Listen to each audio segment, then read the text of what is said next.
Now I know for some of you guys that's going to be a fairly common shot type. Wedge in hand, kind of like a highish, weakish shot that isn't getting or reaching its full potential. My name is Danny Bird and I am a PGA professional. Don't forget to hit that subscribe button and click the little bell so you're getting notified for when the videos get released. Now, we're looking at the high, weak shot that we tend to see players hit and what causes it. Now, the vast majority of players that struggle with that are going to have the right shoulder doing most of the damage. And what I mean by that is the right shoulder is going to be working upward and around in the downswing. And we end up seeing that kind of weakish shot. Now, obviously that flight's coming out a little bit lower than most, and the reason being is I'm aware of how the hands are moving and so I'm making the adjustment. But for many, they won't. So we'll see the club face come through, often open, and hit really high cut shots. So we'd have a pitch emerge that's going 50, 60 meters, when it potentially should be going over 100 plus.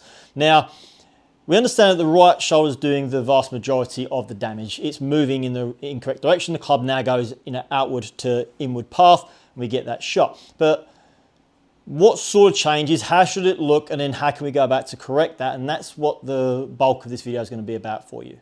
So to demonstrate the role of the right shoulder, how it's moving ineffectively, and then how you'd like to correct it to move more effectively, I've brought in an alignment stick here, which is on my playmate, which is sitting at a 90-degree angle, nice and upright. When I set up to use this, as you'll see from front on here, it's going to be in line with my trail foot. I have a secondary alignment stick here. And you'll also notice that I have a piece of electrical tape on the alignment stick, and that's important. So I've put it halfway down the alignment stick, or in the center of it. And the reason being is that's going to be our reference point. Now, when we get into our golf posture here, so I'm going to set myself up and imagining that I've got my wedge, and importantly that this alignment stick is in line with my trail foot here. The secondary one, I'm going to place it across my chest line here. I'm going to place that there. And the vast majority, as you can see from front on, is sticking out of the trail side. What we're going to do is get ourselves into a setup. We're going to make our backswing. Now, what we're going to see is a player who moves the right shoulder upward and outward is going to find themselves hitting near the top end of the alignment stick. Okay? So outwards and upwards are going to find ourselves hitting the top end of the alignment stick. What we actually want to see is right shoulder working downwards and under. And importantly, this piece of electrical tape is there to serve as a reference. I want my right shoulder working downwards enough that the tip end of my secondary alignment stick here is hitting underneath that piece of tape. That is going to help us train to make sure that the right shoulder moves a little bit more functionally. It also serves us well to have the alignment stick set there, because not everyone's going to have the right shoulder working over the top too much. Sometimes we see the early extender. And what I mean by that is the player who, from this position here, would go underneath so much that it actually missed the alignment stick. So that's the player who's going to work the body in this direction. So the right shoulder is going to go down, but it's going to go down almost too much and stay pushing forward, and we end up missing the alignment stick altogether. So it has a great point of reference being in this particular position. It's important that we note that where it is located. Now, I know many of you guys tuning in are wanting to get better, and so I'm going to give you how I would train to improve the shoulder movement. Now, firstly, what I'd ask you guys to do is, if you have the opportunity at home to train, do so, okay? For 5 minutes each day for a 30-day period, you're going to see enormous improvement at the end of those 30 days. The reason why I ask for 5 minutes at home as opposed to going to the driving range has an outcome for the shot. That shot outcome therefore dictates how you view your training session. Ultimately, you get bogged down by the outcome, therefore you don't focus on the actual change of movement pattern, and it takes longer and longer and longer to make that change.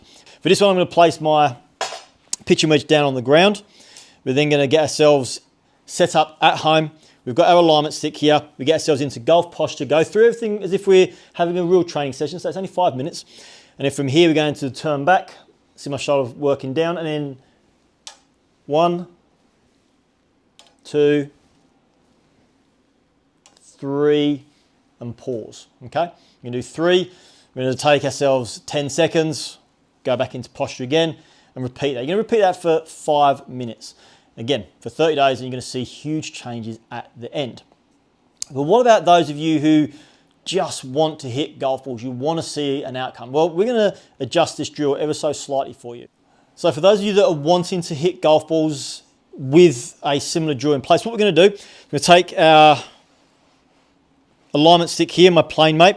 I'm going to position it dead in line with the golf ball. We'll place the secondary alignment stick on the ground for now. And then what I'm going to do is I'm going to adjust the angle of the alignment stick that's sticking out of the plane mate to try to be a similar angle to that of the pitching wedge, okay? And then what I'm going to do, as you can see from front on down the line, or front on here, I'm going to place my golf ball underneath the alignment stick.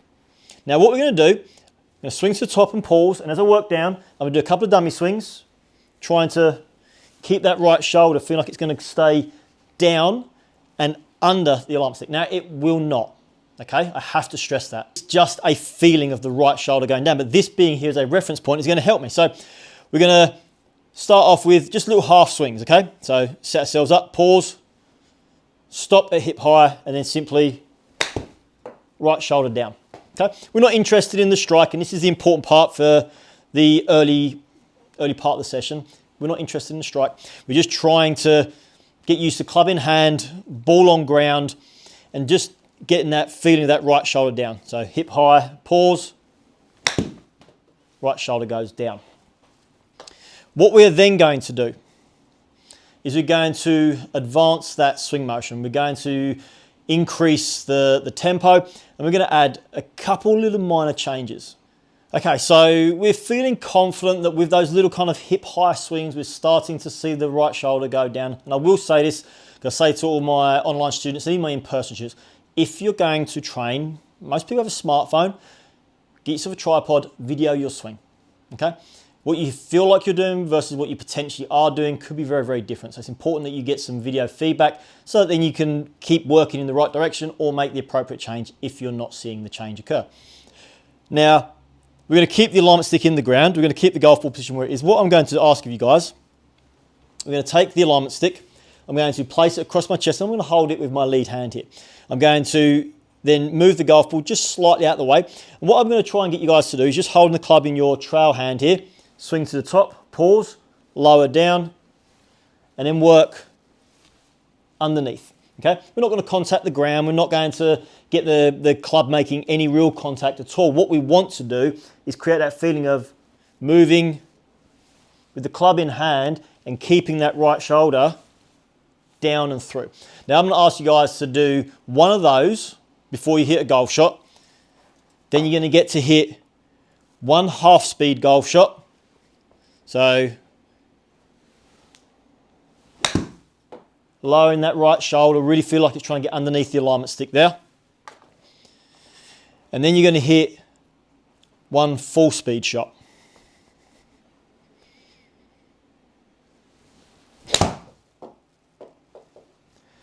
And what you're going to try to do is replicate that and repeat that for the entire session. And again, this is why I don't generally like players hitting lots of golf balls when they're trying to train. I prefer to do the movements away without a golf ball. But if you are one of these players who likes to hit golf balls, likes to see an outcome, that is how I would ask you to train. After that initial first session, you might do that for, each session for a week. The next part that we're going to look at relating to the right shoulder is quite an important and key part of the swing. Now, in order to get the right shoulder working functionally, we also should note that post-impact, we can be very much aware of it. And the reason why I say that we want to be aware of it post-impact is that I'm yet to see a player able to work the shoulder this way and then still get into the appropriate shoulder tilt on the follow through. What we're going to do is try and hit a few shots where we're going to focus solely on the follow through. And I want that follow through to be right shoulder down, left shoulder high. Okay? So again, just little sort of half speed swings. Doesn't matter what direction the golf ball goes in at the moment. We're just really focusing on trying to get that shoulder working down.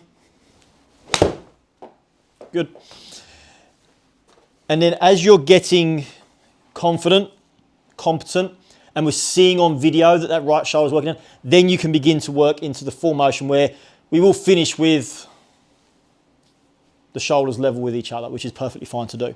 So we'll get rid of the plane, mate. End product will hopefully look a little bit like this.